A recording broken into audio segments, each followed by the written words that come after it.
यानी कोई देश अगर ये सोचने लग जाए कि किसी देश से हम सामान ले रहे हैं तो हम सामान लेना बंद कर दें, तो अपने देश के भीतर की क्या हालात होगी। पैरासीटामोल दवाई नहीं बना पाई है। इस देश के भीतर जो पूरी टेक्नोलॉजी आईटी सेक्टर से जुड़ी है ढहढहा कर गिर जाएगी। मोबाइल सेक्टर ढहढहा के गिरने लगेगा। इस देश के भीतर का फर्टिलाइजर का सवाल हो या मैकेनिकल एस्पेक्ट में इस देश के भीतर जो ऑटो इंडस्ट्री है, जिसके लिए चिप चाहिए, रेयर मटेरियल चाहिए, चीजें ढहढहा के गिरने लग जाए। वो मदद कर रहा है पाकिस्तान और बांग्लादेश। भारत की सीमा पर दोनों खड़े हुए हैं। तनावपूर्ण परिस्थितियां मौजूद हैं, संबंध बिगड़े हुए हैं और इन सब के बीच दो बड़े युद्ध, दो बड़े महाशक्तियां भी हरा नहीं पाए। एक यूक्रेन को नहीं हरा पाया, दूसरा ईरान को नहीं हरा पाया। ईरान ने नई स्ट्रेटजी के साथ नई परिस्थिति खड़ी कर दी तेल को लेकर।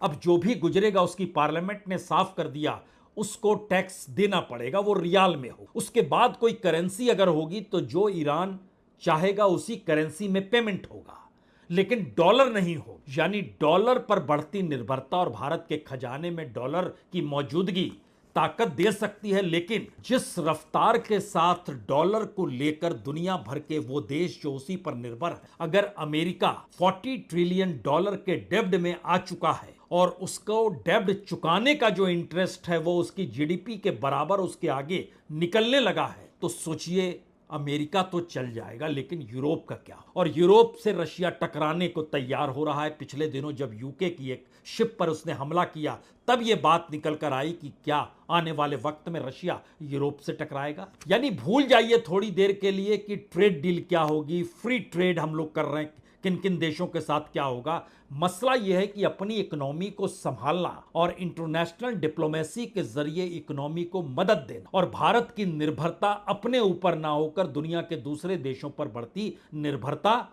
वो चाहे एनर्जी का क्षेत्र हो या फिर टेक्नोलॉजी का। अब इस परिस्थिति में अगर चीन के साथ इकोनॉमी को समझें, 2014-15 में जब प्राइम मिनिस्टर मोदी बने, उस वक्त हमारा जो चीन के साथ व्यापारिक घाटा था वो 48 बिलियन डॉलर का था, यानी तकरीबन 4,63,867 करोड़। पिछले साल 2025-26 में सिर्फ चीन के साथ हमारा व्यापारिक घाटा 48 बिलियन डॉलर से बढ़कर 112 बिलियन डॉलर हो गया, यानी 4.5 लाख करोड़ से बढ़कर लगभग 11 लाख करोड़ हो गया।